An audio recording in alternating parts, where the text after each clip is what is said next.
Hey everybody, here DXUN, and we'll be talking about the Affliction Warlock based on a level 100, just so that everybody knows. We start over here, and that's already... Actually, let me change that color, because it's not Warlocky, it's more like Druidish, which is the last one I did. That's why I know I actually have a color code to follow. Purpley, right? And then we go right to here, which is already picked for us. Ancient Power. The Ancient Power within this weapon increases all damage done by 5%. Then I'm going straight out in this route. Woo! And I'm picking up this one. Inherently Unstable. Increases the critical strike chance of your unstable affliction by 3%. 3 ranks for 9%. Then this way. And I'm picking up this bad boy, Sweet Souls. The Earthstone fully heals you. Any party member using Earthstone also heals you for an amount that they were healed. Now, I don't know how much it is, and there's no cooldown to this either, so that sounds really weird. That makes it kind of like a pretty awesome thing for PvE or PvP, to be honest. In a raid, I can only imagine everybody else as their health stone, and they just constantly heal you from healing themselves. So I guess you'll know if people make a mistake around you, you'll get a ton of heals. Anyway, so we're going this route after that, and you're probably not going to be the squishy target that everyone wants to kill first in PvP, because you're going to be getting... Actually, no, they're going to want to kill you first. I should say, if they're smart.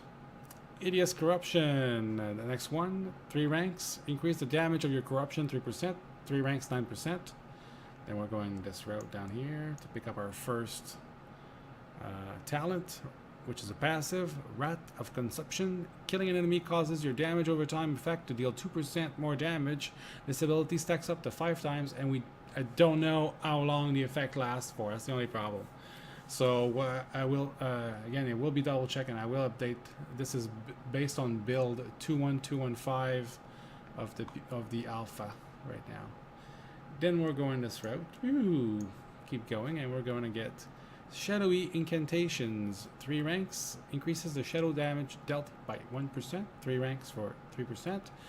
And shadow damage basically is everything that you have. The only thing that doesn't deal shadow damage is if you use your infernal, or certain demons might not, like an imp as fire damage as well.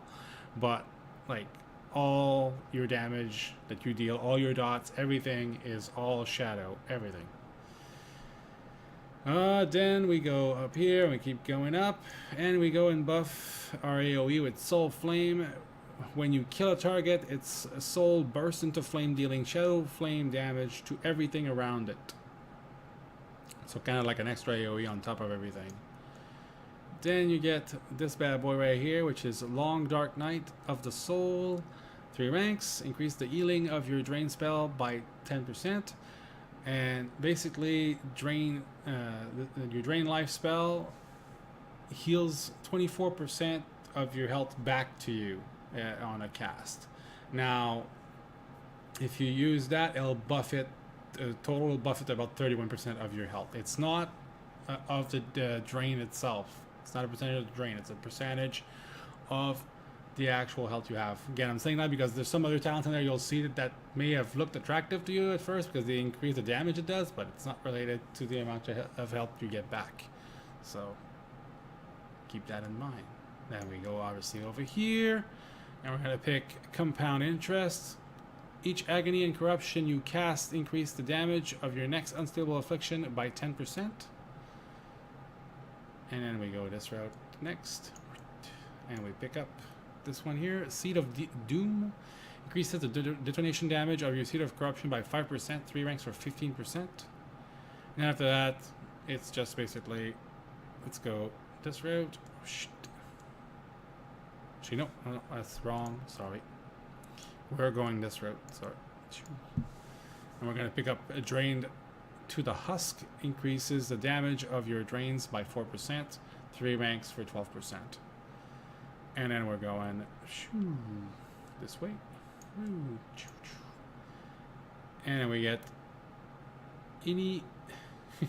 inimitable agony. What? Okay, I guess I don't know what that. I've never heard that word before. Inimitable. Okay, inimitable. Okay. I think I know what they're trying to say. Increases the damage of your agony by 3%, 3 ranks for 9%. And that's basically it from there. I don't want to go too much further than that. Honestly, this next spell here, I'll just show you what it is so you know. Harvester of Souls. Your drain spells have a chance to trigger on all targets afflicted by your corruption for 3 seconds. So basically, if you use like your Seed of Corruption, which basically corrupts all your targets, then you can use this. Well, you don't use this, but you can use your Drain, and then it has a chance to drain all the targets that have it, which should be 4. Unless you start throwing a lot of seeds at the same time, then you'll have everything around with it. But again, I don't think that's that big a deal to actually want this. Anyways, so again, that gives you a little bit of an idea. Overall, for the Affliction Warlock, you get, so far, like, I was pretty happy with the build. I used, well, I'll show you guys my talent tree in the next one and you'll see a little bit more on how I worked it out. But I feel that AoE was a little bit lacking. There's one spell that's badass, but it has a cooldown of 45 seconds. So in between that, it's kind of a little bit weak. Not super weak like the Feral Druid I did earlier, but a little bit weak for sure. But again, with the buff that you get to your AoE through your weapon, I think you should be doing pretty decent damage until Soul Leech comes around and then you're like, holy shit! And then everything dies. Anyways, so thanks guys for watching. Again, if you enjoyed it, please thumbs up. And again, you can always follow me on Twitch and Twitter. I'm always streaming. Again, DXUN54. See you guys later.